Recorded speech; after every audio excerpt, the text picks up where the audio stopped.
annual award ceremony celebrating all of your achievements this year.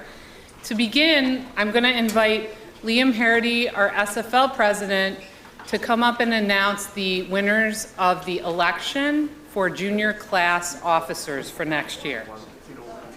You have the seat, guys. Just came in.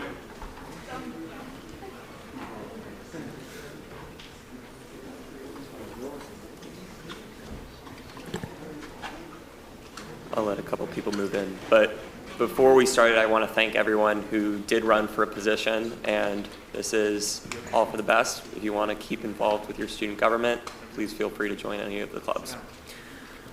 For the junior class, we'll start with SFL representatives, for which there are two: Owen Atkinson and Susan Zhu.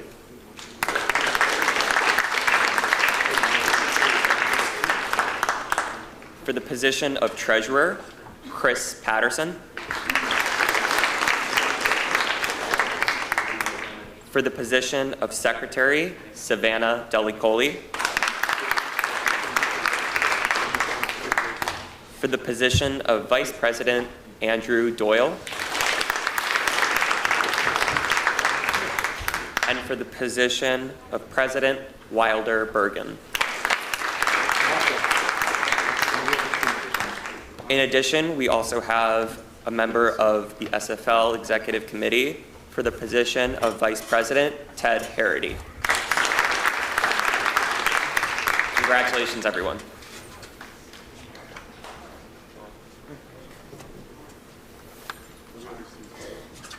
So before we begin our awards, we would like to show the documentary, Speaking Without Talking, created by your classmates, Wilder, J.W., Charles, and Aiden. This documentary is currently being judged at the National History Day competition. Congratulations on your work, and we will play it now.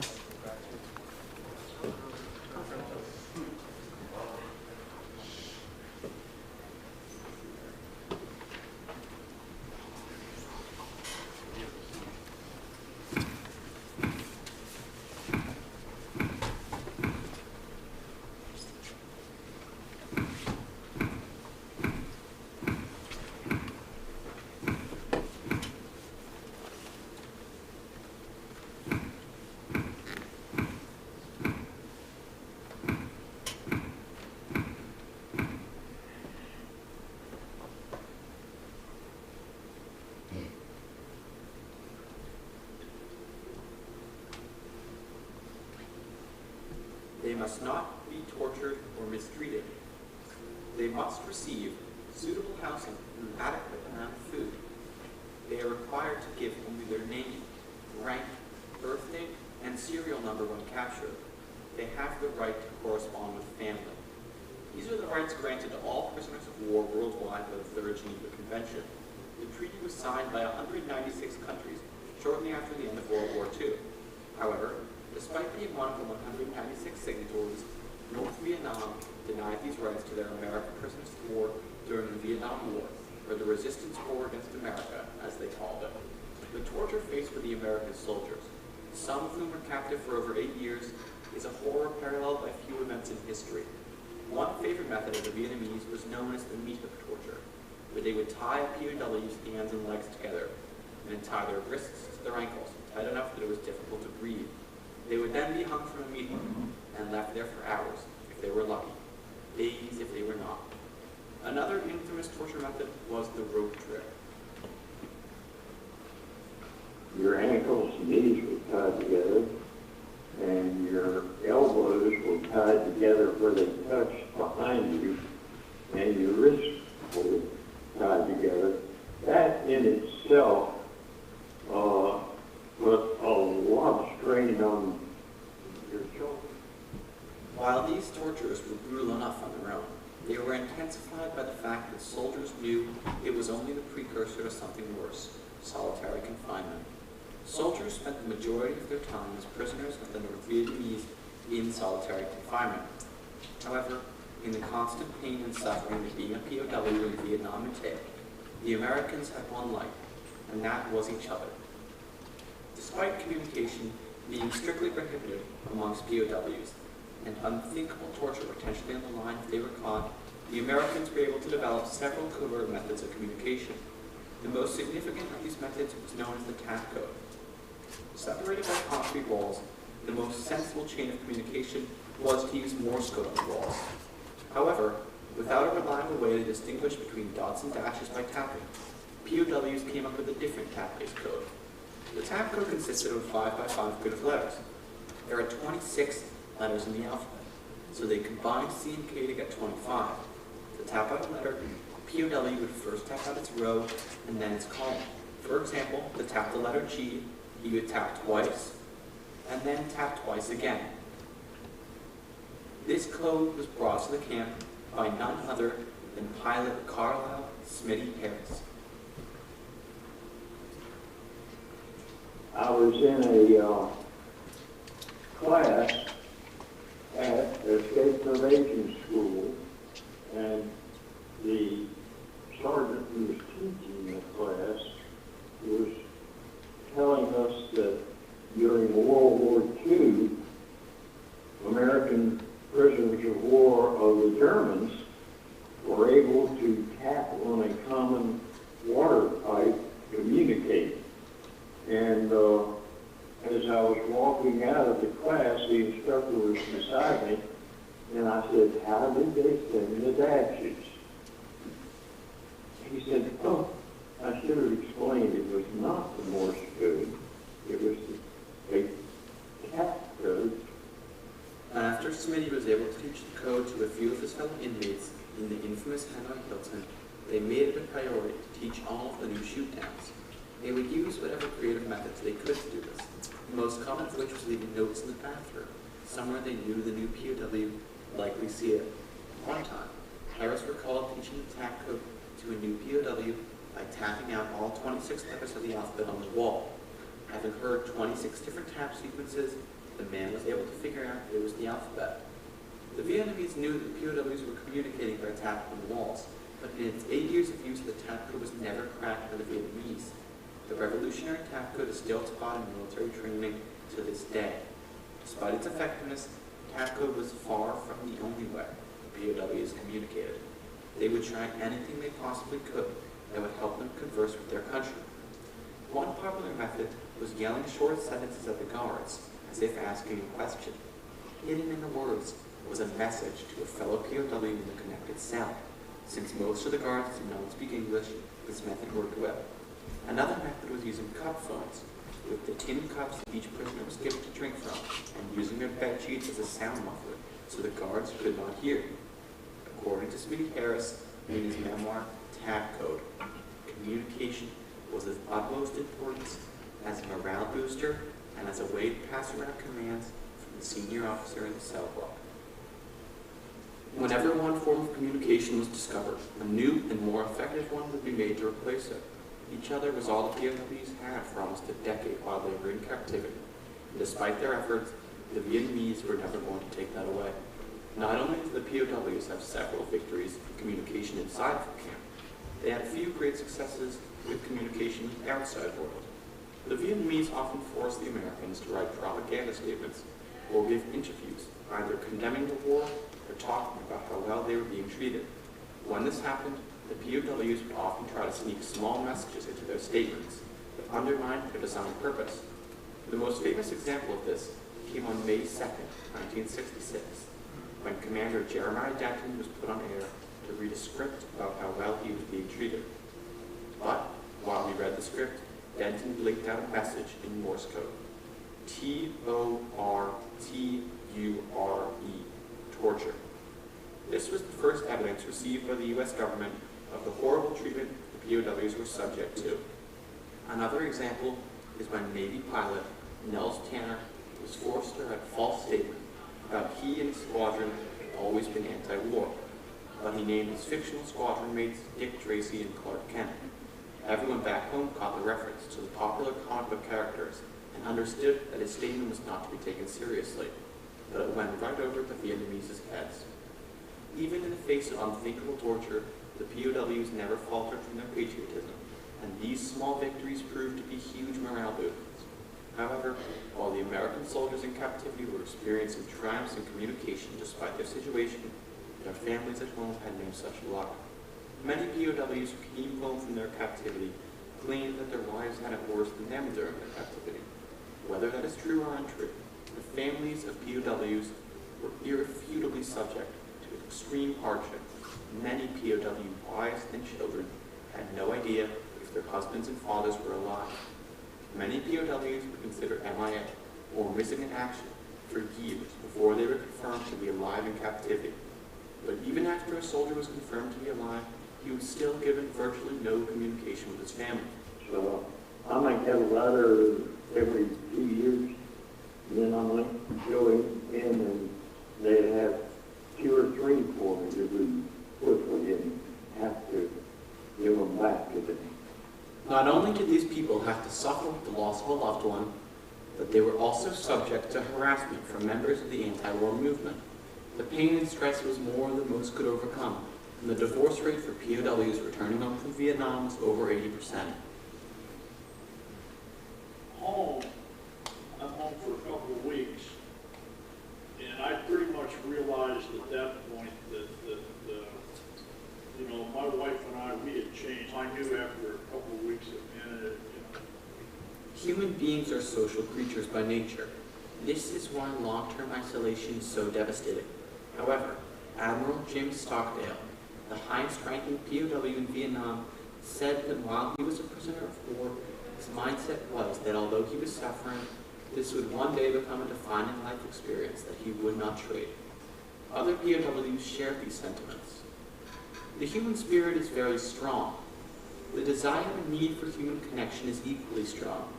During their extensive time as captives, POWs were always there for each other, through thick and thin, for almost as long as a decade in some cases. Methods of communication allowed these powerful connections to exist, and through the use of the TAC code, bridges were built between individuals that would last a lifetime.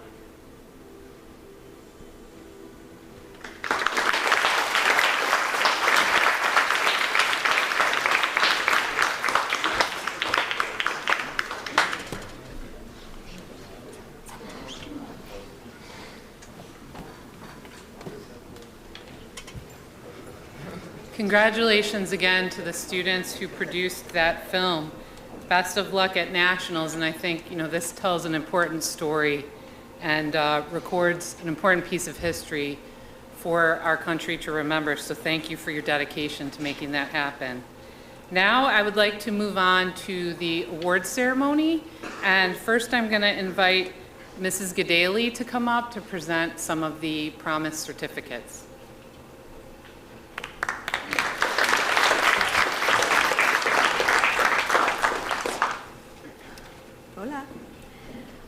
Okay, so I'm presenting first the Innovation Award. This award goes to a student for innovating and creating something new from what he or she knows.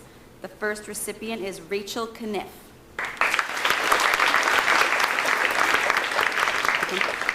Fiona Denning. Andrew Doyle. Arna Palyadav. Zen Rice, and Charles Van Tienhoven.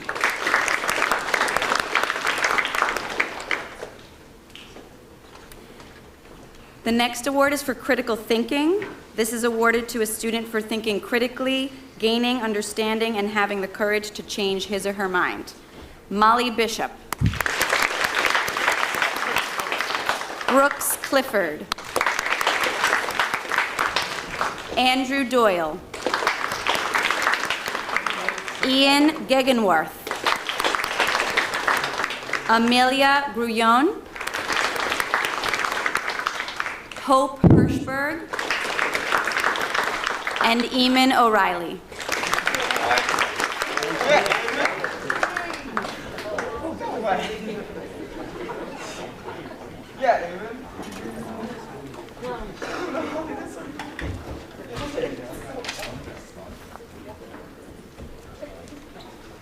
Next, Mr. Kovari will present the remainder of the Promise Awards.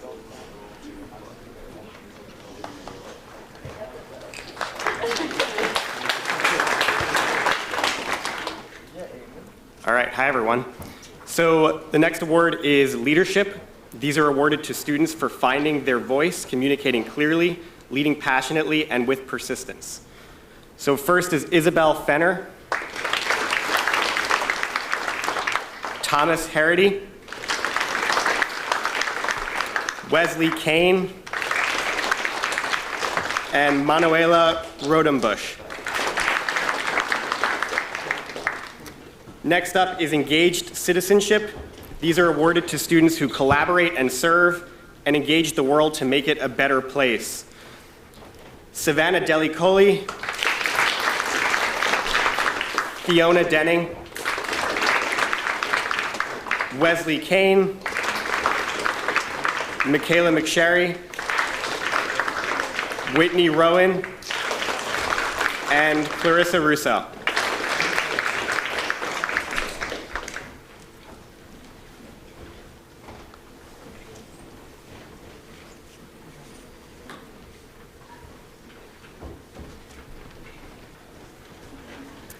And now we have Mr. Freitas, who will be presenting some unique grade level awards created this year, given the pandemic.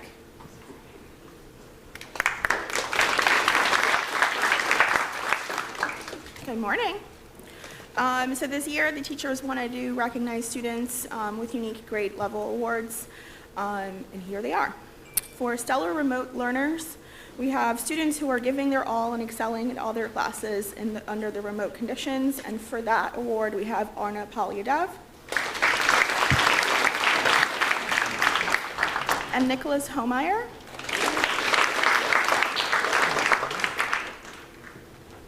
Congrats. The Comeback of the Year Award, also known as the Perseverance Award. The students who struggle with remote learning in the beginning of the year, but persevered and are doing great work in all of their classes. So we have Matthias Rivadeneira, Sadie Cassidy, and Gussie Ventura.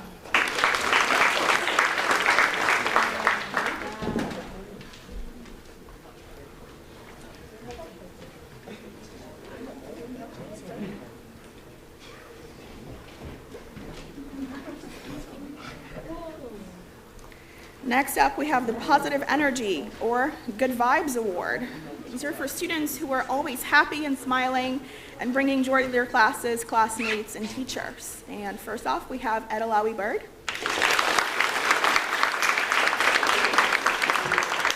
And Chris Cotty. Congratulations.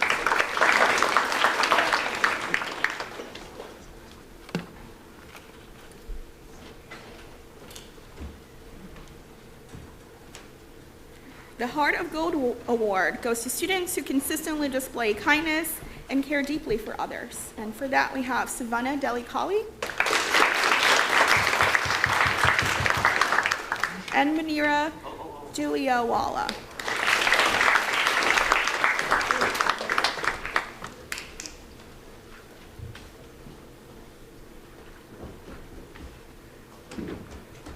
Last but certainly not least, we have Funniest Students Award.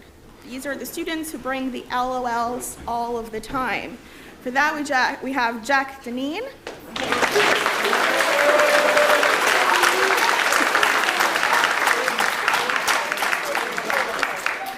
and Gavin Benton.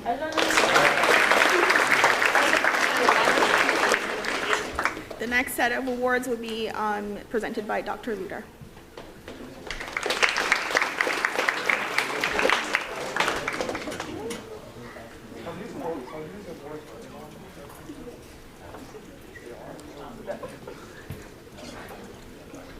Good morning.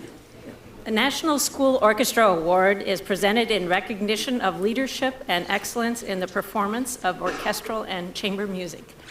I am delighted to present this award to Saya Mueller.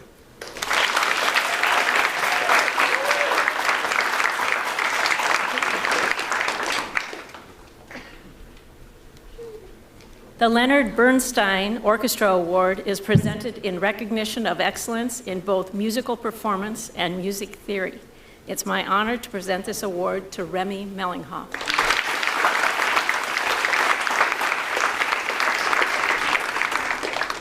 And And the next set of awards will be presented by Ms. Allen.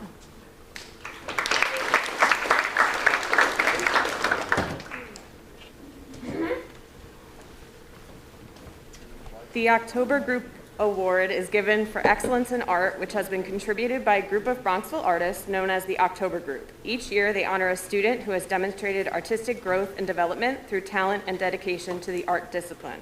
This year, the award goes to Andrew Doyle.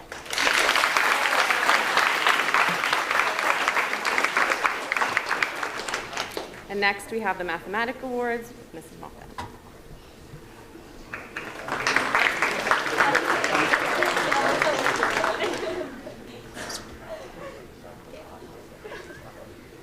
Good morning. The Oscar Day Williams Award recognizes students who have shown outstanding effort and progress in the field of mathematics during the 9th or 10th grade. This year, the awardee is Arna Polyadov.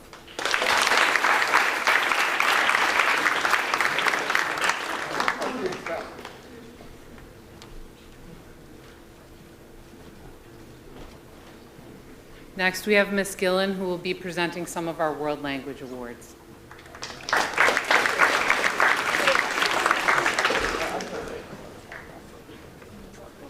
Bonjour tout le monde.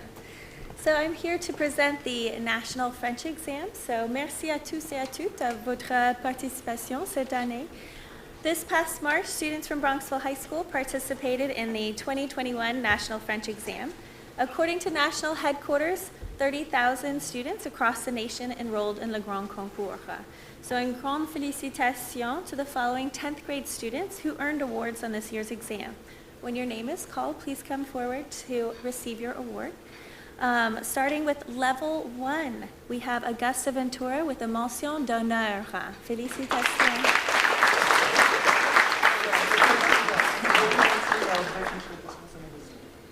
Okay, for the level 3 exam, also for the mention d'honneur, we have Jacob Atkins.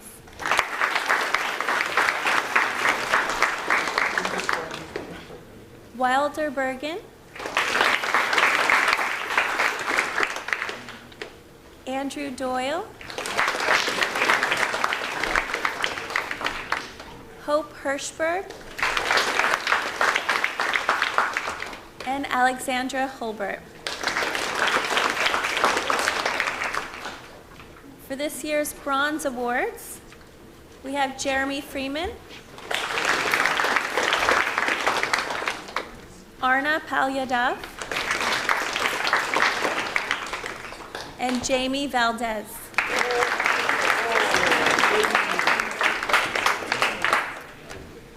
For this year's Silver Award, we have Isabella Fenner.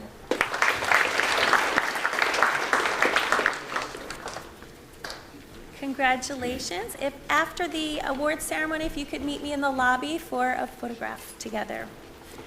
And next, presenting the National Latin Exam, we have Miss Split.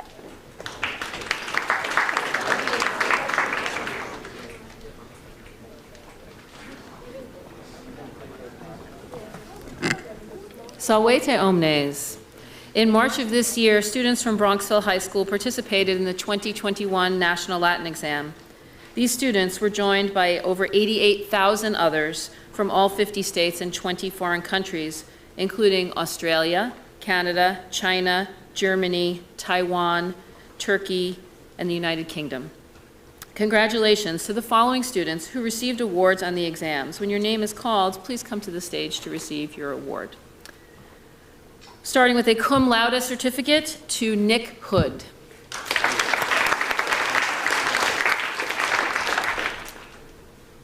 Magna cum laude certificates to Anna Richard,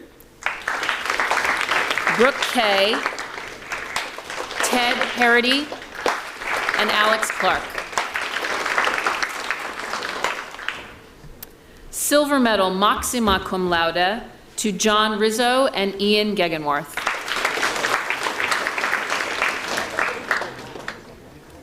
And gold medals, oh, sorry, gotta slow down, going too fast.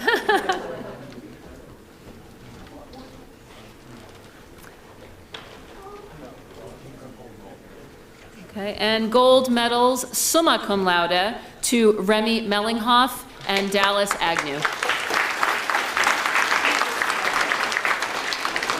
Congratulations to all of the winners, and if the language students could stay for a few minutes outside after the award ceremony so that we can take a photo. And now we have the Social Studies Awards presented by Ms. Rydell, Ms. Landsman, and Ms. Hart.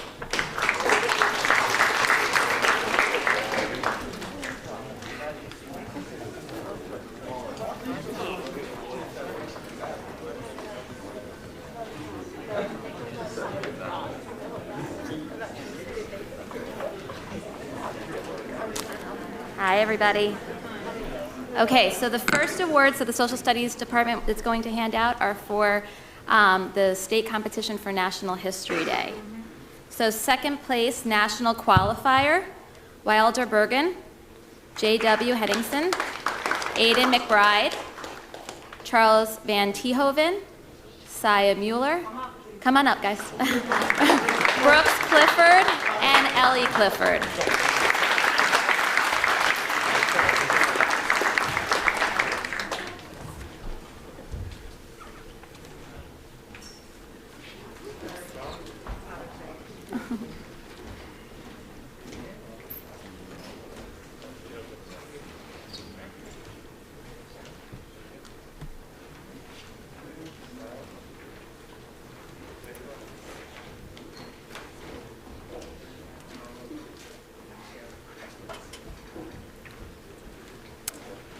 Okay, third place at the state competition is awarded to Isabella Fenner.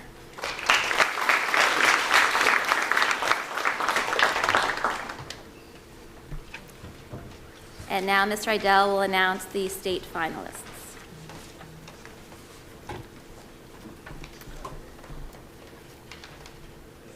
The award for state finalists go to Thomas Harity. Come on up.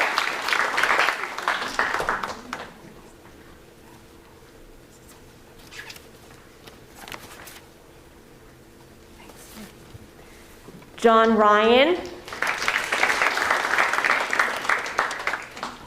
Amelia Gruyan, Brooke Kay, Sarah Modesite, and Alexandra Holbert. Chris Hart's going to read the recognition for Outstanding Research and Historical Scholarship Award. All right, the students who are being recognized today for outstanding research and historical scholarship include Wesley Kane, Natalia Metzinger, Jack Perry, Sophie Hartman, Fiona Denning,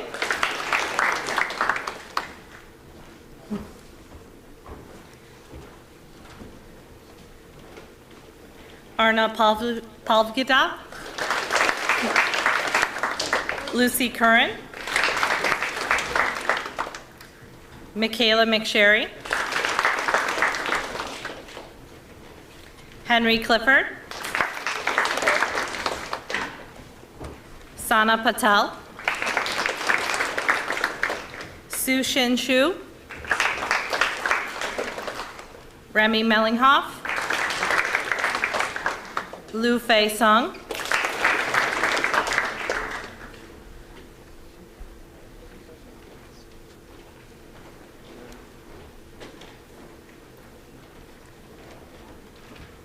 John Rizzo, Ian Gegenworth, Hayes Romley,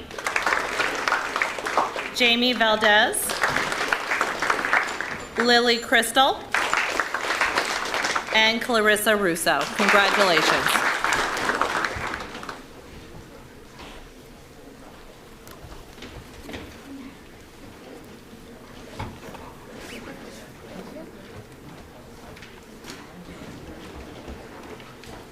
Okay, the Social Studies Department has one other award. The family of the late Francis and H. Maurice Darling has established an annual book award for the sophomore student of the school in memory of their parents who took an active, committed interest in the school during their many years of residence here in Bronxville. The award is presented to the student who combines an outstanding academic record in world history and shows a genuine interest toward issues of present-day peace. The award goes to Wilder Bergen.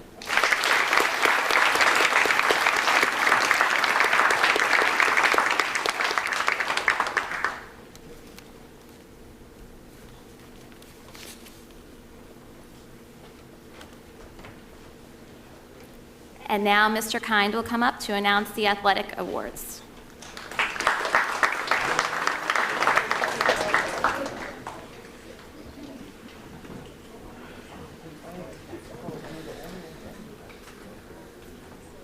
Morning. Athletics in the Bronxville School play an important role in teaching leadership and team play to our students. Over 2/3 of our students participate in some sport or extracurricular activity during the course of their enrollment in high school. While most of the athletic awards are given out at sports awards assemblies held at the end of each season, we honor a student with a special award today. The David Inglis Memorial Award. The class of 1970 presents this annual award in memory of David Inglis to a sophomore boy. The award recipient strives to improve athletically and scholastically. It is the dedication to become a better athlete through hard work and effort that characterizes the winner of this award. And the awardee is Ted Harity.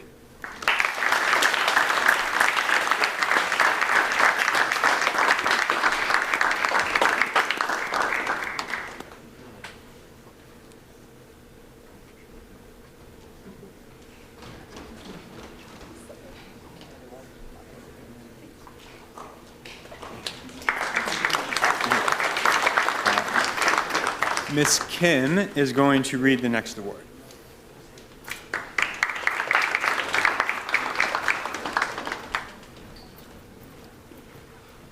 Hi, everybody. The Rhodes College Book Award is presented to a 10th grade student for exemplary community service coupled with a commitment to leadership and helping others. This year's awardee is Ted Harity.